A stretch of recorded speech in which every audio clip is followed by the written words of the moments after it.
Continuamos en Ritmo Económico en Televisión y en el día de hoy conversamos con el doctor Antonio Siriaco Cruz, decano de la Facultad de Economía de la Universidad Autónoma de Santo Domingo. Nos quedó una porción del tema en agenda, doctor, cuando nos fuimos a la pausa. Adelante.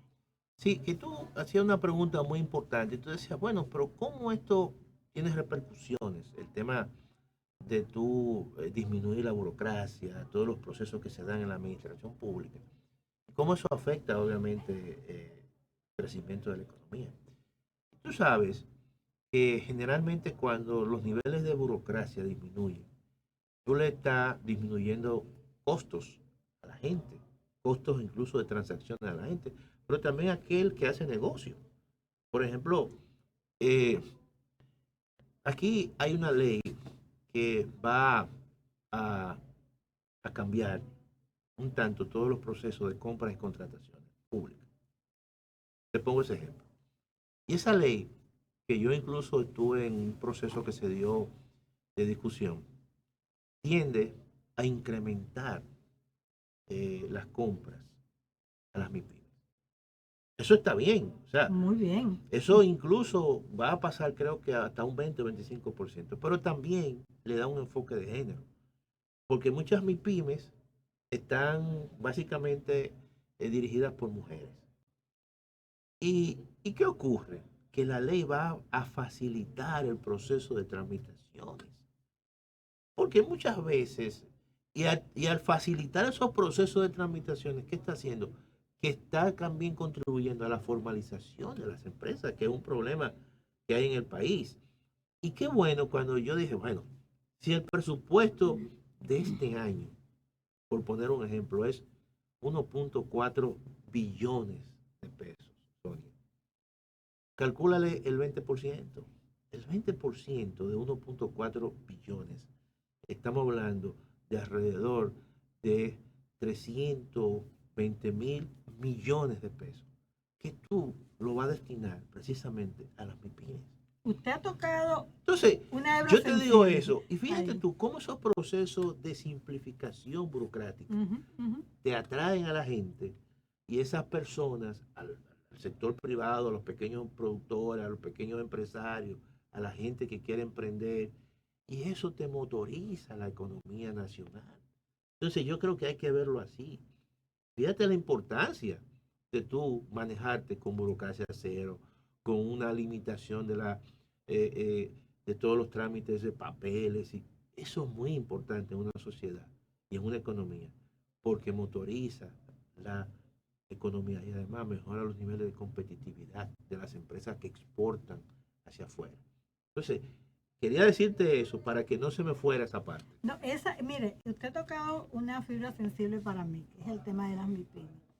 Porque las MIPIMES son, yo digo que el sostén No, es así, de es la así, sociedad dominicana en sentido es general. así, es así. Porque las MIPIMES son las que mantienen la mayoría de las familias Claro, dominicanas y generan empleos y permiten que los muchachos vayan a las claro. universidades, etcétera. Entonces, el tema de las MIPIMES, qué bueno que se va a hacer eso. Yo espero que no sea solamente en la letra de la ley, sino que vaya a la praxis, Claro, porque aquí en República Dominicana uno de los problemas que limita el desarrollo del país es la no aplicación de las leyes. Increíblemente hacemos leyes para luego pensar si la aplicamos o no la claro. aplicamos, o no la aplicamos. Bueno, en el caso de las MIPIMES, qué bueno que se va a hacer eso, pero ¿qué otras cosas usted entiende que se deben mejorar para lograr que las MIPIMES se formalicen, crezcan, pero también que el Estado recaude más? O sea, el tema impositivo, ¿qué vamos a hacer con él, con la carga laboral para las MIPIMES? ¿Cómo podemos crear un ecosistema que realmente sea amigable para las MIPIMES? Sabes que Sobre todo las micros y pequeñas. todo eso es como decimos nosotros, un combo. Sí, ¿Por sí. qué? Porque no solamente es tú facilitar todo el proceso de formalización, de constitución, que necesariamente necesita un acompañamiento para muchos grupos que no tienen las capacidades Ujú. para eso. En ese sentido, yo creo que hay que seguir, en primer lugar, fortaleciendo los procesos de capacitación y formación a las MIPIMES. Tú puedes utilizar las universidades, nosotros tenemos centros MIPYMES, o hay otras universidades que tienen esos centros empresariales. Y hay que fortalecerlo, hay que crear una especie de ecosistema de redes para la formalización a nivel nacional. Y aprovechar incluso todo el tema territorial. Por ejemplo, si la UAS tiene un centro en Dajabón, o tiene un centro en Jimaní, o si la Pucamaima tiene un centro en otro lugar, establecer toda una red dirigida precisamente a los procesos de capacitación. Eso es una. Dos, viene el tema muy importante que es el tema de carácter de la simplificación tributaria, el tema tributario. Yo creo que aquí nosotros tenemos un tema que hay que resolverlo. Es que una MIPYME no te puede pagar igual que una gran empresa. Entonces tú tienes que establecer, Sonia, y eso está pendiente en una reforma importante tributaria o fiscal, que las MIPYMES, las pequeñas, las micro y pequeñas, tienen que tener un trato especial. Mira, yo he propuesto, para el caso de las micro, por muchas razones, tú tienes que poner una especie de monotributo. Por Como ejemplo, existe en otros ¿cómo países existen otros y ha sido países? sumamente exitoso. Sumamente exitoso. Por ejemplo, Sonia tiene un emprendimiento, pero Sonia no tiene una estructura, ¿verdad? No tiene un edificio, no tiene... Entonces, ahora, pero tú necesitas aprovecharte de la formalización, porque la formalización tiene sus beneficios. Claro, muchísimos Muchísimos. beneficios. Entonces tú dices, bueno, pero para el microemprendimiento va a pagar un monocultivo, un monotributo, que son tantos. Cuando tú le dices a la gente claramente que va a pagar algo fijo, la gente se organiza. Lo que a la gente no le gusta es las cosas que no entienden y que O lo que no se les dificultan o que no se le con explica. eso lo explican completo ¿Tú entiendes? y voy a citar el caso, por ejemplo, del régimen simplificado que se Claro. estableció en la DGI, muy valioso, El muy bueno, PST y muy ahora bueno. es RST. Sí, es muy bueno y muy valioso. Claro. Y personalmente puedo decir que es una excelente experiencia. Pero ¿qué ocurre? Cuando se implementó ese sistema, y yo fui parte presencial y activa de ese, se le vendió al micro y pequeño empresario que usted se iba a coger al PST. Usted no tenía que llevar contabilidad organizada, sino llevar sus retenciones y hacía su reporte. Pero ¿qué pasa? Que cuando las personas tenían saldos a favor, que querían utilizar ya fuera para compensar el pago de otros impuestos o para devolución, entonces las autoridades se la ponían en China y comenzaban a decirle que entonces no mire porque para yo devolver tengo que hacer una auditoría a ver si lo que usted reportó es real o no. Entonces eso no es un sistema que realmente sea amigable y contribuya al desarrollo del país. Vienen los procesos de desconfianza, ¿verdad? Por parte del Estado, por parte de ambas partes. Por eso es que eso tiene que ser algo simple, muy Pero si simple. tú me dijiste a mí que me acoja a eso, por eso mismo, que eso va a funcionar así, y después tú me sales con otra cosa, por eso es que el ciudadano no confía en el Estado. Entonces, cuando tú dices usted va a pagar, no sé, 20,000 o la 30,000 pesos al Exacto. año, ya eso es. Entonces yo creo que... El anticipo, doctor. Entonces, el anticipo... El famoso anticipo. 7 años... Que comenzó como algo es transitorio, pero que ya se ha convertido en algo permanente. Pero todavía eso no está en una legislación del No, es transitorio, dice es un transitorio. decreto Sí, transitorio. Claro, sí. Entonces, ese es otro hándicap, porque si este año uno tuvo la suerte de tener un cliente bueno al cual uno le facturó 2 millones de pesos, y tú reportas eso y pagas por eso. Pero resulta que el año que viene tú no cuentas con ese cliente. Entonces tú no puedes pagar por lo que no has cobrado. Y todo eso tiene que sincerizarse. Exactamente. ¿Entendés? Hay que sincerizar esos procesos. Eso es un elemento, yo creo, que le va a permitir que generar confianza. La confianza se genera con el tiempo, pero con el cumplimiento. Con hechos. Y con hechos. Por eso digo con el cumplimiento. Entonces yo creo que a nosotros no hace falta eso. Dice, mira, vamos a hacer esto, nos sentamos en una mesa, este va a ser nuestro sistema tributario, va a haber situaciones especiales para determinado tipo de empresa, y entonces sobre esa base, entonces, el gobierno y los gobiernos que en ese momento puedan aplicar eso, puedan entonces sentarse y generar confianza en la sociedad. La confianza es un activo. La credibilidad también. La credibilidad es Ese un es otro activo. problema también Tú que siempre vas a hay en la encontrar, relación Estado-ciudadano. claro, La claro, gente no cree. claro, entonces tú siempre vas a encontrar alguna persona o alguna entidad que pueda alterar. Pero para eso tiene que haber rendición Y de cuentas controles. y además controles Así y es. además consecuencias. Estados Unidos, que es muy rígido en esos aspectos, pero uno siempre ve situaciones de gente que han tratado de saltar, por ejemplo, el pago impositivo. El mismo Trump está en un proceso Bastante serio. bastante serio precisamente por eso.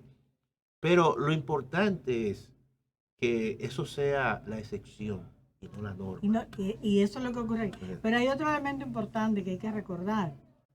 Y los políticos que dirigen el Estado Claro. y los funcionarios del área impositiva tienen que darse cuenta y tener muy presente que quien se mete la mano en el bolsillo Bueno, para mantener esa burocracia, pagar su salario y todo lo que reciben es el ciudadano. sí, sí, sí, sí. Así es, así es. Así. Nosotros somos los que nos metemos la mano en el bolsillo y nos levantamos, como el caso de nosotros, Sí, de madrugada a trabajar para pagar los impuestos con los que usted recibe su salario. Pero lo que queremos es sentirnos satisfechos y pagar con gusto, como lo hacen en los países donde el ciudadano claro, claro, recibe esa devolución en claro, servicios, claro. en honestidad de parte del Estado, meternos las manos al bolsillo para pagar impuestos, para hacerlo con placer, con gusto, con confianza. Y ahí entra lo que tú has mencionado, que es el tema de la construcción de credibilidad, Exacto. en la medida de que esos recursos tú lo traduces en mejores servicios públicos. Y ahí entramos de nuevo al tema de la función pública. En la medida que gran parte de la sociedad y los ciudadanos vean que los servicios son eficientes, que hay todo un cumplimiento por parte del Estado, entonces todo eso se convierte en un círculo virtuoso, en el sentido de que yo veo eso y yo estoy obligado obviamente a pagar mis impuestos, a cumplir con lo que dicta la ley, y eso es los procesos que se dan en las economías que son exitosas, en las economías que luego entonces la gente se siente orgulloso de estar en un territorio que lo vio nacer. Así es. Pero cuando la gente no ve eso, entonces la gente comienza lo que se quiere ir, lo que se quiere entonces entrar siempre en conflicto con los gobiernos. Entonces yo creo que tenemos que cambiar el chip, cambiar todo ese chip de un Estado que sea un Estado más eficiente, un Estado que sea más inteligente, Más transparente. un Estado que sea más transparente, que sea más innovador, que sea más creativo, y eso claramente es lo que le permite que la economía siga con un crecimiento, no solamente un crecimiento como tal, sino un crecimiento inclusivo. Ahí tenemos que tocar la parte de la educación, que es Ya. un Pilar un importante. pilar importante y del cual usted es más que conocedor, es Claro. practicante día a día. Claro. La parte de la educación para el desarrollo económico, en las dos vertientes, en la formación del individuo para que sea productivo, pero también en su formación para que sepa manejar los recursos económicos y los procesos productivos. ¿Cuál es su valoración? ¿Cómo está República Dominicana en esas áreas? Sabes que nosotros en el área de lo primero que hay que fortalecer la preuniversidad, la preuniversitaria, y hay que hacer énfasis. Nosotros hemos resuelto en la República Dominicana el tema de los recursos. Ya no hay eh, esa queja de que no hay recursos para la educación. El 4% es un monto que es suficiente hasta ahora. Estamos hablando de que va creciendo de manera exponencial en función del crecimiento del producto. Este año la educación va a tener un presupuesto que va a sobrepasar los 275 mil millones de pesos. del 4% al PIB de este año. Al PIB de este año. Pero nosotros no estamos haciendo un uso eficiente de esos recursos. Incluso cuando uno observa ahora todos los programas que se están dando en la preuniversitaria, en el bachillerato, hay muchas falencias y hay ausencias para generalmente formar un ciudadano con un pensamiento crítico, reflexivo, lógico, y que pueda manejar los procesos productivos. Por ejemplo, nosotros le propusimos ahora en un proceso que hay con las universidades, que en la preuniversitaria, puede ser en el bachillerato, como una eh, asignatura optativa, que se incorpore, por ejemplo, educación financiera. Yo pienso que debe ser obligatoria Y esa. eso lo digo porque algunas veces muchos de los problemas que tienen los hogares es por un desconocimiento del uso de los recursos, mucho o poco que reciben. Mira, cuando Y de uno... los procesos también Sí, que se dan. de los procesos que se dan en el ecosistema económico, Pero, cómo ahorrar, cómo tomar un préstamo, cómo usted claro, llevar un y historial cómo usar una tarjeta de adecuado, crédito. un historial crediticio adecuado para Todo tener eso. todo eso es Mira, parte a de. mí me llama la atención cómo personas que en un momento determinado han llegado a tener sumas millonarias, como el caso de algunos peloteros, terminan en la ruina. O personas que se sacan una lotería. O personas que se sacan una lotería. Y entonces, ¿pero por qué? Porque esas personas muchas veces no buscan la ayuda de un experto, pero tampoco han tenido el conocimiento previo para saber que los recursos son escasos. Que por más que uno pueda tener, generalmente los recursos se tornan escasos en función de tus necesidades. Pero no lo piensan así. Lo que hacen es, me dan un bono de 16 millones de dólares, como le dan a esos chicos, muchas veces a los 16 años y ya a los 22 años, muchos de ellos por diferentes razones no llegan. Y todo eso se les fuma, se les desvanece, Porque no porque, entienden que porque creen que eso es para toda la que vida. eso es finito. Claro, Eso tiene un punto claro, no, de y además, conclusión. como no tienen la capacidad y Así el es. conocimiento de que esos recursos son escasos, pero ellos solamente se vinculan con sus necesidades que son ilimitadas. Quiero esto y lo puedo comprar. Quiero esto y lo compro. Y hacen un mal uso de los Y la recursos. mayoría, en el caso sobre todo de los peloteros, usted sabe que provienen Claro, de estamentos sociales, sociales, donde el círculo que los claro. rodea no tiene esas No, capacidades. todo lo contrario, lo inducen Exacto. lo inducen a eso. Así Entonces, es. todo eso son falencias que nosotros debemos mejorar en la educación preuniversitaria. Porque ya la universidad es el reflejo en muchos casos de lo que tú estás formando, hasta de los mismos maestros, de Así lo es. que tú formas en la preuniversitaria. Claro, las universidades tienen también que mejorar, pero nosotros tenemos que comenzar desde el inicio, porque ahí fue que se concentró todo el esfuerzo ciudadano para aumentar el 4%. Claro, claro. Y no es posible que después de 10 años de aplicación de un 4%, de una década prácticamente, nosotros estemos en los últimos lugares de las pruebas PISA, cuando en realidad no hemos visto signos de mejoría. Entonces, yo creo que eso es un elemento que hay que tomar ya por los cuernos. Y los gobiernos. Un individuo educado, evidentemente, va a ser más productivo. Más productivo, obviamente. Doctor, en televisión lamentablemente el tiempo es finito y muy finito. Así es. Yo creo que antes de cerrar esta interesante conversación, le deje a los televidentes 3 herramientas que deben de aplicar para tener una economía sana y productiva. No, yo creo que en lo personal nosotros tenemos que gastar bien, en primer lugar. ¿Por qué yo digo esto, Sonia? Porque algunas veces tú le puedes decir a una persona, ahorra, perfecto. Eh, Siempre guarda tu chelito, perfecto. Pero tú sabes que el mundo de hoy es un mundo donde tú estás permeado por una publicidad en exceso, por las redes sociales, por la televisión, por la radio. Y entonces tú vas al supermercado, por poner un ejemplo, y sin el ánimo de comprar nada y sale siempre con algo. Entonces, tú estás siendo utilizada como una consumidora compulsiva. Entonces, yo lo que creo que nosotros lo que tenemos que ver la otra cara de la moneda. Cuando tú gastas bien, estás gastando en función de tus prioridades, en función de tus restricciones presupuestarias que son tus ingresos. Yo creo que tenemos que concentrarnos en eso.